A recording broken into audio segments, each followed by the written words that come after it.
Buenos días, Buenos no. días, no, señor. Ay, ya les comparto.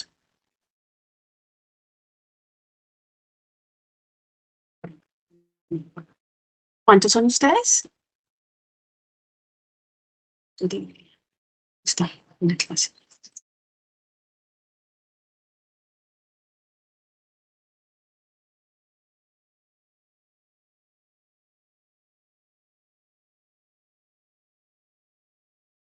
Ahí sí ya están viendo.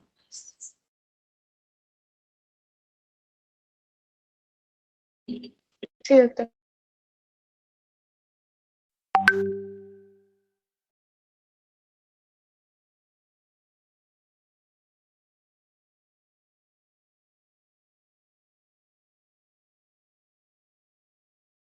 Yo creo que podemos ir empezando. Si quieren, si de pronto algún otro compañero va a entrar y pide ahí acceso, para que por favor.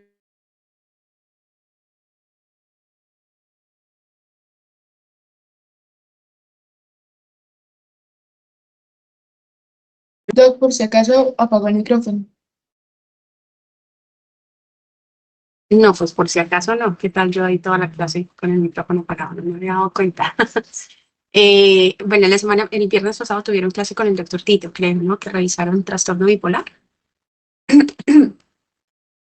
Sí, Ok, entonces hoy vamos a hablar de trastornos depresivos, que es como la depresión unipolar. Ahí como eh, siguiendo con el programa ya después de haber revisado trastorno afectivo.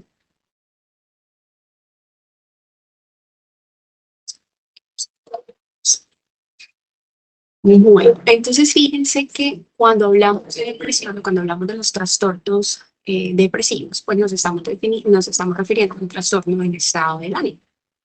Entendiendo el ánimo, además también como todo un espectro emocional, ¿no? Un tono emocional que puede variar de la tristeza a la alegría, eh, y pues entonces alteraciones en el estado de ánimo corresponden a esto que vamos a ver hoy, que es depresión. Y en ese espectro, pues obviamente tenemos manifestaciones extremas. Entonces tenemos la depresión o tenemos la manía, que en la clase anterior pues se centraron un poquito más en eso. A veces hacer el límite o establecer, digamos, el límite entre un ánimo normal o anormal, pues es bastante difícil de, de definir. Y aquí es muy importante tener en cuenta que muchas veces podemos sentirnos tristes, pero que la tristeza no es sinónimo de estar deprimido. Porque a veces se suele confundir, ¿no?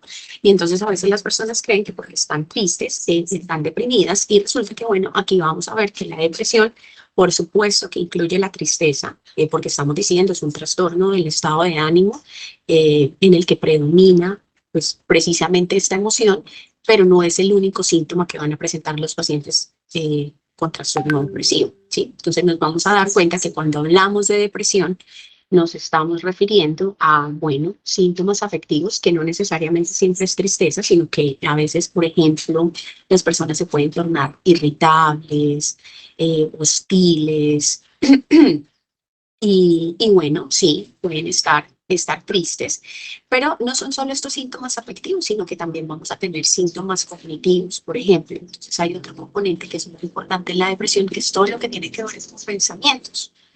Y los pensamientos, cuando se está deprimido, pues también tienen una característica, y es que tienden a ser pensamientos negativos, negativos sobre, negativos sobre el mundo, negativos sobre las personas, sobre las actividades. Entonces sí se empieza a tener como una visión un poco negativa sobre las cosas. Y ahorita, más adelante, cuando veamos los síntomas, pues nos vamos a dar cuenta como específicamente qué tipo de ideas se pueden presentar cuando se está deprimido.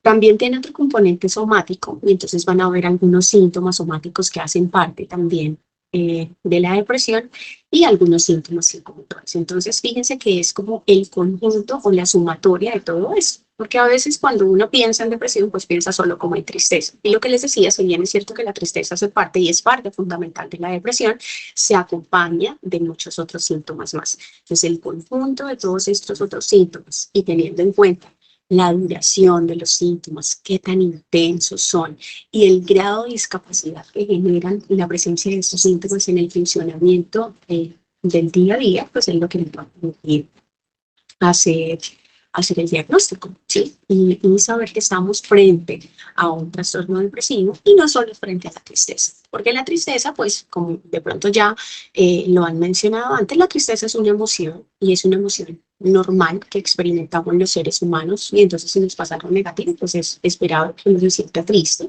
pero bueno, no solo mismo estar triste, no es igual a estar deprimidos. Entonces a mí siempre me gusta incluir como algo de historia en las presentaciones porque yo sí pienso que es chévere como conocer un poquito cuál ha sido la evolución, el desarrollo que teníamos antes y cómo llegamos a lo que tenemos actualmente. Entonces fíjense que con la literatura, las primeras descripciones de trastornos depresivos se encuentran por allá 2600, en los años 2600 antes de Cristo, o sea, hace mucho tiempo ya se empezaba a hablar no de la depresión, pero sí descripciones de lo que conocemos hoy como trastornos depresivos. Entonces, hubo un interés por poder, gracias a Dios, hubo un interés por poder digamos, como que entender un poquito eh, qué producía que las personas se sintieran de esta manera, que las personas tuvieran estos síntomas, eh, qué podía explicar, digamos, como la aparición de esto y qué era esto, porque pues antes como que no se sabía, entonces digamos que les voy a decir, dan unas primeras hipótesis sobre qué puede causar la enfermedad y entonces se planteaba, por ejemplo, que la melancolía eh, era el resultado de desbalances de la bilis negra, ¿no? Entonces lo que se creía, por ejemplo, en ese entonces era como que esa, esa bilis negra como que iba oscureciendo todo el espíritu y lo iba haciendo melancólico, además porque también se creía como que las enfermedades o esta enfermedad en particular, digamos, los síntomas depresivos estaban relacionados, era como con enfermedades del alma, ¿no? Entonces se buscaba darle, pues obviamente, una explicación un poco ahí como espiritual con respecto a las posibles causas. Y luego ya en el siglo XVIII, entonces se establece como una enfermedad somática, ¿sí? Digamos que ya se retira un poquito como esa connotación espiritual y de pensar que, digamos, como en el alma, es algo no tan simple, digamos que fueron como las primeras explicaciones, pero ya en el siglo XVIII, entonces como que se consolida como una enfermedad somática y luego ya entonces Kraepelin, por ejemplo, hace una diferenciación y entonces inicialmente se habla como de depresión endógena y depresión exógena.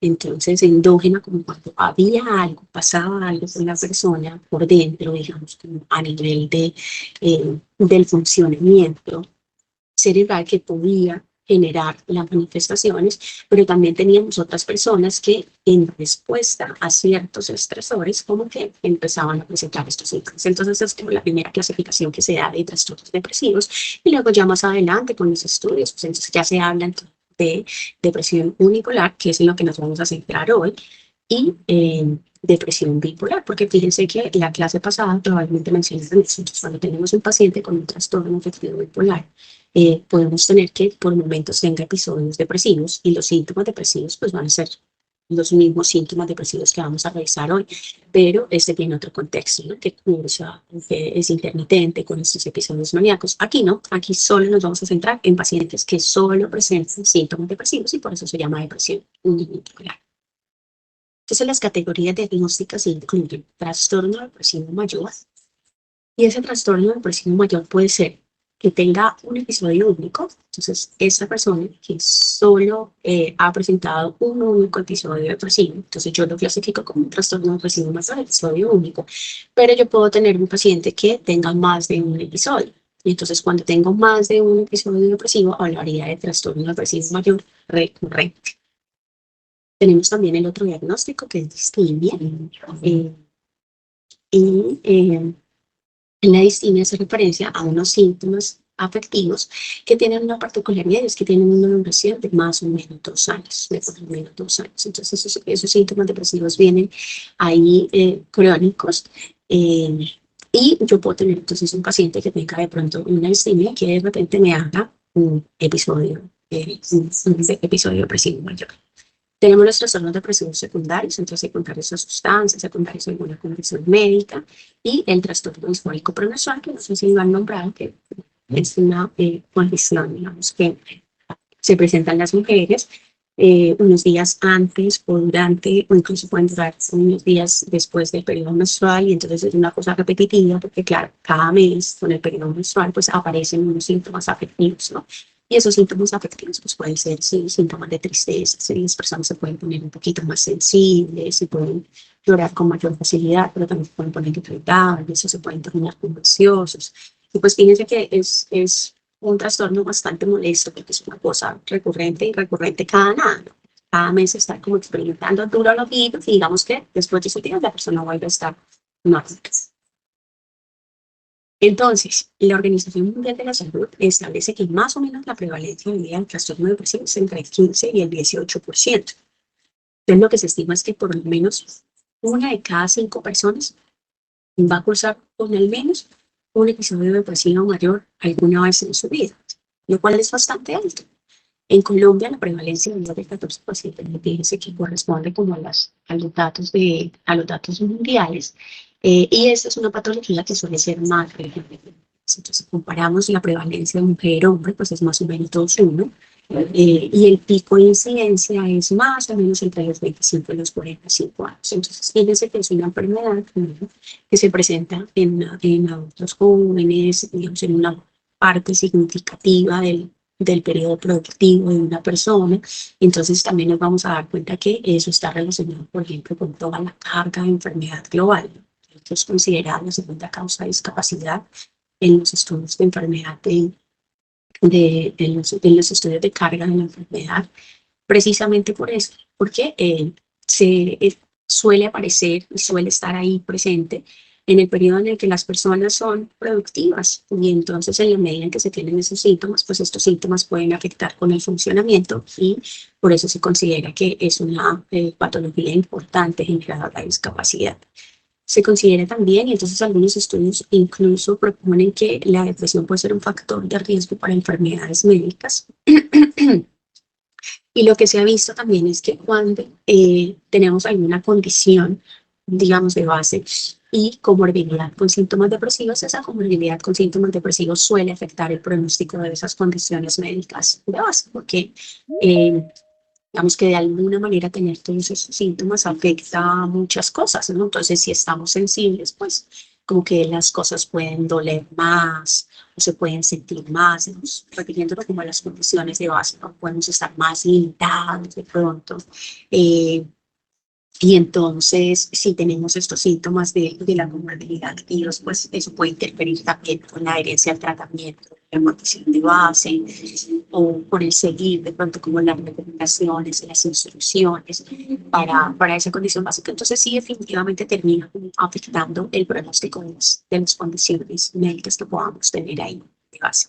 Y se habla también de un concepto de depresión doble, que es esto que ya mencionaba. Nosotros podemos tener una persona que venga con unos síntomas afectivos crónicos de más de 2 años, y de repente como que se exacerban, y en esa exacerbación sí me puedo criterios para un trastorno depresivo mayor. Y entonces cuando tenemos una estimulación, un episodio depresivo mayor, pues hablamos de esto de depresión doble.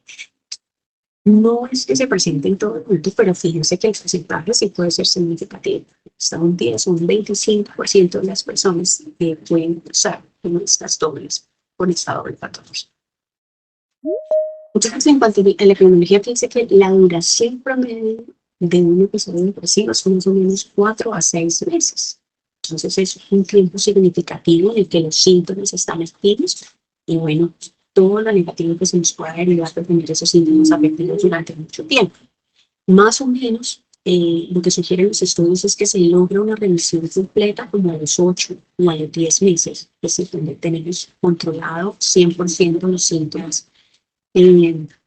Lo cierto es que es una patología que sí suele tener su crónico, entonces con mucha frecuencia los pacientes suelen tener recurrencias de los síntomas depresivos. Y ese curso crónico, fíjese que hay un porcentaje que habla de un 30%, pero ese porcentaje puede aumentar en la medida donde ese porcentaje aumenta en la medida en que yo ya he tenido más de un episodio, ¿sí? Entonces, si yo tengo una persona que tiene el primer episodio depresivo, de entrada, digamos que esta persona tendría un 50% de probabilidad de presentar otro episodio depresivo. Pero si yo tengo una persona que ha tenido 2 episodios depresivos, ese porcentaje ya no es del 50, sino del 60. Fíjense que si yo ya tengo 3 episodios depresivos, ese porcentaje aumenta de forma significativa y casi que, mejor dicho, es más probable asegurarle al paciente que va a haber otro episodio depresivo a que no. Entonces, el riesgo de recurrencia sí se aumenta en la medida en que yo ya he tenido más de un episodio depresivo.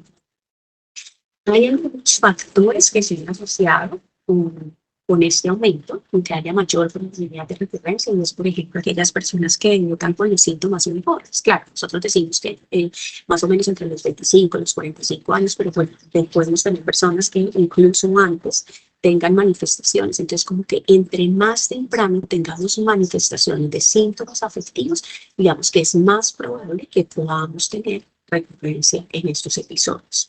Múltiples episodios, lo que hemos dicho, en la medida que ya tenemos más de un episodio, pues aumenta la probabilidad de tener otro. Y también la severidad del episodio anterior, de alguna manera, podría estar un poco asociada también con el riesgo de recurrencia. Entonces, lo que se plantea es que entre más severo sea el episodio, el último episodio, que mayor probabilidad de volver a tener en el futuro.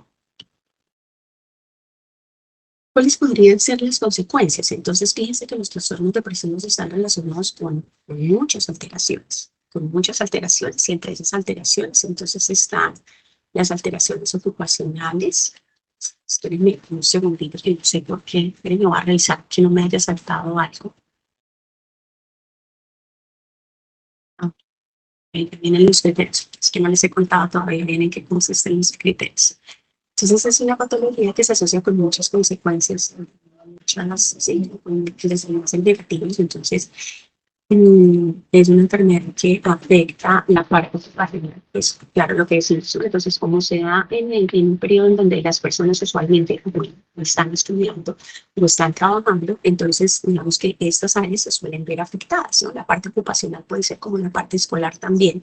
Si por ejemplo yo estoy en la universidad y tengo estos síntomas, pues muy seguramente, digamos, a consecuencia de la sintomatología se puede ver afectado mi rendimiento y mi funcionamiento en el día a día. Y ese impacto, pues obviamente lo vamos a ver dependiendo de cuál es mi rol principal. Si mi rol principal es ser estudiante, pues muy seguramente va a ser la parte académica, no más se va a ver reflejada. Pero si yo ya estoy trabajando y digamos que ese es mi rol principal, el trabajo, pues muy seguramente va a ser en el trabajo donde note, ¿no? Entonces ya las personas no rinden igual, porque además también se lentece un poquito la velocidad de procesar la información, hay dificultades para concentrarse, para mantener la atención, para retener la información, entonces uno puede cometer errores más fácilmente, puede olvidar cosas que son importantes, puedo no, como no tengo la misma agilidad, y bueno, fíjense que no voy a tener ganas tampoco de hacer las cosas, pues me puedo retrasar, digamos, en la elaboración, con el cumplimiento de las tareas, que debo, las actividades que debo realizar, entonces no las termino, no las realizo, no las entrego a tiempo, y bueno, y eso empieza a tener, o empieza a generar dificultades, y entonces muchas veces en el trabajo, en la parte académica, pues eso empieza a generar conflictos y problemas, ¿no? A nivel familiar, porque fíjense que tener estos síntomas, es que tener estos síntomas no es solo el malestar de experimentarlos, que además es muy tenaz, porque las personas sufren mucho cuando están experimentando estos síntomas. Yo estoy acá en mi casa y por allá está gritando, no sé si lo alcanzan a escuchar. Eh, pero a nivel familiar, pero entonces, claro, no es solo el malestar de tener estos síntomas, sino que es que esto termina afectando todo. Entonces, la forma como yo me relaciono con las otras personas, la forma como yo soluciono y enfrento las situaciones, y, y bueno, y entonces en esa en esa dificultad que se empieza a generar con la relación con los otros, pues ahí se incluye la familia también, ¿no? Porque si bien, bueno, pueden ser como nuestra red de apoyo, pueden estar ahí como muy pendientes, lo cierto es que los mismos síntomas hacen que las personas no quieran hablar, que las personas no quieran socializar, que las personas además estén irritables. Entonces, si yo estoy irritable, me fastidia que me digan algo, o que me pregunten, y entonces yo empiezo a estar como aislado, y empiezo a estar encerrado, y todo ese tipo de cosas pues afectan también las relaciones familiares y las relaciones interpersonales en sí. La parte social se ve afectada también porque fíjense que los pacientes, pues lo que decimos, no tienen muchas ganas de socializar, pero tampoco tienen ganas de nada. O sea, no tienen ganas de pararse, no tienen ganas de salir, no tienen ganas de realizar actividades que de pronto antes realizaban y que implicaban como reunirse con otras personas y compartir. Entonces, ese tipo de cosas también se ven afectadas porque no van a estar muy interesados, no van a tener ganas, no van a sentir energía para hacer este tipo de cosas. Y en la medida en que decimos que, bueno, que la parte ocupacional, la parte laboral se puede ver afectada, pues obviamente se pueden tener consecuencias a nivel económico también. Lo cierto es que, fíjense que en la medida en que se afectan todas estas áreas, lo cierto es que la calidad de vida del paciente sí termina afectándose, ¿sí? Porque los pacientes sufren mucho, pero además también se están dando cuenta de todas esas repercusiones negativas que estos síntomas están generando en las diferentes áreas de su vida, y eso hace pues que se sientan realmente muy mal. Aumenta el riesgo de enfermedad física. Entonces fíjense que decíamos que era un factor de riesgo para algunas enfermedades médicas y que incluso empeoraba también el pronóstico de condiciones que pudiéramos tener ahí de base. Y definitivamente una de las consecuencias, tal vez la más temida, del trastorno depresivo es el suicidio. Entonces es algo que tenemos que evaluar siempre en el paciente con depresión. Entonces, ¿cuáles son los criterios diagnósticos que tenemos? Pues nosotros, fíjense que nosotros nos guiamos bastante por el DSM, que es como el manual diagnóstico y terapéutico que se tiene. Entonces, ha habido diferentes versiones. En la actualidad, la versión vigente es la 5. Y entonces, digamos que lo que hacen es como mostrarles un poquito cuáles son los criterios diagnósticos para determinadas enfermedades. Entonces, los criterios diagnósticos para el trastorno depresivo nos plantean que deben haber 5 o más síntomas de los que vamos a nombrar a continuación, y que esos síntomas deben estar presentes por lo menos durante 2 semanas. Es como más o menos el parámetro de tiempo que tenemos. Entonces, ¿qué síntomas esperaríamos encontrar nosotros en estos pacientes? Lo que habíamos dicho, la tristeza, que es un síntoma además fundamental, ¿no? Porque sí es muy frecuente que las personas empiecen a tener un ánimo triste, y esa tristeza tiene una particularidad, y es que está ahí casi todo el tiempo. O sea, los pacientes no es como que por momentos se sienten tristes, sino que esta tristeza empieza a estar gran parte del día y todos los días, o por lo menos casi todos los días. Digamos que predomina más el estar triste que el de pronto sentirme un poco bien. Puede haber una disminución en el interés por realizar ciertas actividades que antes resultaban muy placenteras para la persona. Y eso tiene un nombre particular. No sé si alguno se acuerda cómo se llama eso. Cuando hay una disminución en, en el placer, digamos, en realizar actividades que antes eran muy placenteras para mí, que yo disfrutaba y que ahora en la actualidad